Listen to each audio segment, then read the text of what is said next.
Hey guys, happy Friday. I'm Julia, I'm Shannon. and we are with the Above and Beyond movement, and we have a special guest with us today. We have my mom, Jill Smith, who is a holistic health practitioner. She has so many years of experience as a nurse and an acupuncturist and Juice Plus distributor, and we're really excited to just learn more about health and nutrition because it is the foundation of who we are and what our bodies are made out of, and we're really excited. So, Mom, thanks for joining us. Thank you. Thank you for having me. Yeah, can you tell us more about you and just where you are right now? Well, right now I'm in my office, but that's not what you're talking about. I actually just came upstairs from my treatment room. I had a patient this morning already. But where I'm at is I've been in healthcare for nearly 50 years. And I give my age away because people can't believe it when I say that. But I say that because I started out as a candy striper at 13, volunteering at the local hospital in Baltimore County. And I never wavered. I loved going into patients' rooms and helping them out, loved it. And so I never wavered off of that path. So I went into nursing, and over the years I went to graduate school in nursing, got my master's degree, and ended up going from med-surg to psych nursing and geriatric nursing and that kind of thing. And then I had you, and then I stopped and interrupted. And then when I went back to work, I jumped careers, and I went to graduate school in acupuncture and became an acupuncturist, and I've been doing that for about the last 20 years. And in a nutshell, that's where I'm at. That is so cool. All of your experience, you have done it all. So can you tell us a little bit about what kind of drove that force into a more holistic realm, going from, med surg and psych into acupuncture? Was there a catalyst? What happened? That's quite a loaded question, Shannon. Because I just have to tell you the truth of what happened. I was needing to change careers. I was thinking I needed to go back into the career field and nursing, and I was thinking of going into holistic nursing and maybe getting a certificate in holistic nursing and putting up a shingle and whatever. And a friend, an acquaintance of mine, offered to type up my resume to help me get my dog and pony show together so I could take it out on the road and figure it out. And she started talking to me about her experience as an acupuncture patient. I had a 2-hour lecture in nursing school in my bachelor's program years ago, 2 hours all in acupuncture. I'd never received it, didn't really know anything about it. I went to bed that night and I woke up in the morning and it was crystal clear. It was like, I was Just that's what I'm supposed to do. I'm supposed to go into acupuncture. So I tell people it was divine intervention because I have no other explanation. I was the only intern in that program who had never received acupuncture. Everyone else had received it and kind of eased into it because they loved the experience. Have you gotten it now? Have you had it since? Well, that was a requirement to go into the program, so I started getting it, of course, but when I started the first 2 weeks of the program, I was like screaming to my fiance, I had to be out of my freaking mind. What was I thinking? These people are crazy. What am I have no business going to doing this now. I'm a single mom, blah, blah, blah. So I stayed. And it took me about a year. They said that the people who go into the program who are like in the Western medical field, like doctors or nurses, have the toughest time adjusting to the holistic paradigm. And I was their poster child for that. I was always the one with my hand shot up in the classroom, and everybody said, you ask, Jill, you ask. And I'm like, this is garbage. What are you talking about? I was always arguing with the teachers. I said, I might as well just give me a bullseye and give me a dart and I'll just throw it. And, like where I come from, if someone's like got an illness, they come to the hospital and there's one diagnosis, maybe two, one treatment, maybe two, they get better or they die. It's that simple. You're telling me, and it was a whole different paradigm. And it took me a year to stop fighting it. And then I fell in love with it. And that was 20 years ago. So talk to us a little bit more. I mean, summarizing 20 years, I think would be quite a task, but can you take us a little bit further and that transition from that first year, really realizing into where you are now? What tools have you gathered along the way? The tools I gathered along the way came with experience. I was very insecure in the beginning because I knew that the ancients did this work. This is 4,000 years old. Mhm. And I knew I wouldn't live long enough to get as good as them. And I was very insecure about it. And my fiance kept saying, just pretend as if.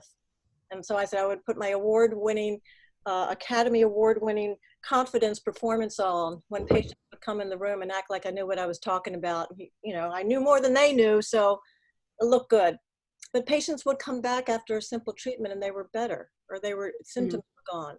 And so I gradually started believing even more in the power of the needle and the power of the rapport and the connection and the interface between the practitioner and the patient. That's everything. That's everything. Mm-hmm. So I use needles, but I also now do non-needle work. I use lasers. I use essential oils. I can use moxa.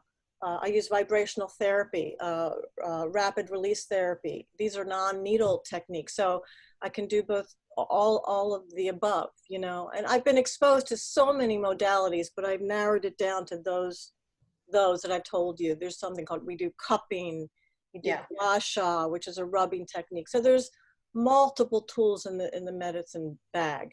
The biggest one I would say is the coaching, is the life coaching. I tell my patients when they come in to visit with me for the first time, if you're a pie and you come into this treatment room, and this is a holistic treatment room, I'm 25% of that pie. Okay, what I do here, the work we do is 25%. 75% is you, it's your lifestyle. And 75% of that is your nutrition. Yeah. Nutrition is so important. People take it for granted and don't realize it. So a lot of my work is to try to impress upon my patients how important it is. So I'm glad you got there. You're talking pie. I had a very early lunch. I need some. So in all seriousness, you posted a really amazing video recently, and you talked about the 4-leg chair of nutrition. Can you go into those a little bit more and maybe give our audience, you know, some insight into what you believe are the 4 foundational principles or necessities for, you know, my business page is vitality is the new sexy. And I came up with that name because how do you inspire people to get healthy? You know, people, and I realized it really wasn't about health. People think their blood levels when they go to the doctor. It means if you're healthy or you're not, if your cholesterol, all this stuff. It's really vitality. People want to feel energy. They want to feel that up and go. They want to be able to seize the day. And I see too many people becoming complacent, like this is as good as it can get. Mm-hmm. I came up with the vitality is the new sexy, because you can have vitality if you're 25 versus 80. Your vitality is going to look different, but you can still have it. If you're a cancer survivor and you've never had cancer, you can still have vitality, either one, depending. It's a relative conversation. So to make it simple, you kind of break it down into 4 areas. So I always tell my patients, actually, as passionate as I am about nutrition, hydration is probably first and foremost. I told a new patient once, and she had so many issues. I said, you know what, Colleen, if you leave here and the only thing you do is start drinking the optimum amount of water that your body needs, and you never came back, some of your symptoms, you would start to feel better. And she came back just because I was willing to lose a patient over that advice, right? She was impressed that I was willing, that it was that important. I tell people half your body weight in ounces. Mm-hmm. Sometimes people are drinking too much. I had to coach someone yesterday that it was, I think, too much, because it can throw your electrolyte balance off, right? Okay. So it's half your body weight in ounces is the sort of the baseline. But when it's hot now, we're coming into summer, you're going to be thirsty, you're going to drink more, right? Or if you're working out. Or you're working out. Yeah, if you're right? a lot. All of that. So the hydration, there's a whole conversation around that. Room temperature water, not ice water. I see people doing all this ice. There's a lot of knows I only drink room temp water. I keep 2 choices at my house, and Shannon always drinks room temperature water. It's healthier because your stomach needs to be relaxed to do what the work it does. And so when you put ice cold in there, what do, right? The stomach does the same thing. So anyway, so there's that. And then we talk about the nutrition, and that's an ongoing thing. And I'm very big on the fruits and vegetables. And You know, and also I tell people of 80% of that, I say 75% of nutrition. So 80% of that should be fruits and vegetables. Mm-hmm. All right. And 80% of that should be green vegetables, the green leafies. Just think you're constantly cleaning everything out with green leafies. So, you know, I probably spend at least $40 a week just on the green leafies. Mm-hmm. And I force Larry to eat them. And he eats them.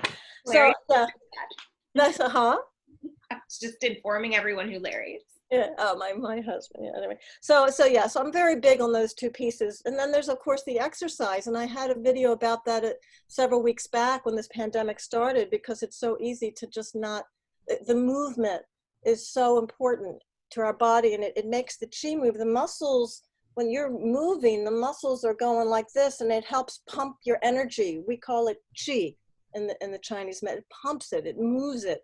So we talk about that, and that's a relative conversation as well. I mean, for some people who are couch potatoes, just taking a walk around the block, I'm like, yes, you know, that's a beginning. Just get some movement going, right? And then, of course, there's the rest and relaxation, and it's just how do you disengage from the world, you know? And this is a problem. It's a problem for me too. I actually started to put this in my office, and it's not even in my bedroom with me. I started doing that 2 years ago. I took it out of the room, right? Mm-hmm. I don't have a TV in our bedroom, you know, but it's like, how are you getting that, you know, are you having that meditation time or that prayer time or that just stillness time? And that gets into the yin yang conversation in Chinese medicine. You think it's a new age, cool kind of symbol, but that's the foundation of all Chinese medicine. It's the foundation of every diagnosis, everything. It's always it's the filter, it's the lens through which you look at every single thing in the treatment room is yin yang.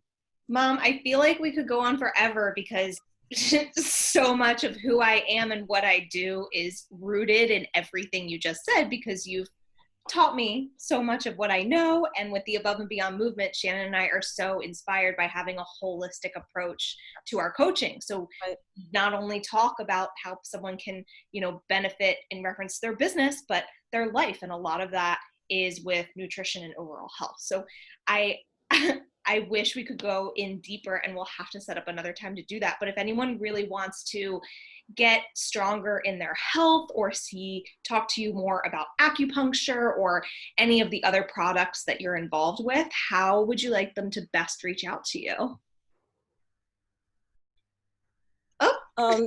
Should I put my telephone number on the video? Should I say my telephone number? Huh? Whatever you're most comfortable with. Telephone number, sure. They can call on my cell. If they want I do free telephone consultations to help someone determine if they want to come in or not. 410-925-9759. My email is acujill1, that's ACUEJILLONE at verizon.net. My website is baltimore-acupuncture.net.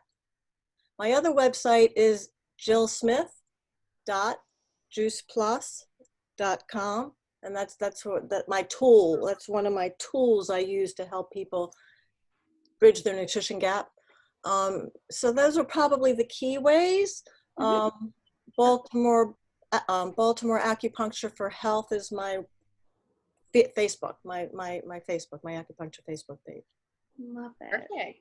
Well, we'll put everything down in the comments for you guys, because if I've learned one thing knowing Julia and having met her mom, Jill, you have so much to offer, so much information. I mean, you really live mind, body, and business. So thank you so much for joining us today. This was truly wonderful, and we'll see you guys next Friday. Thank you. Bye, guys.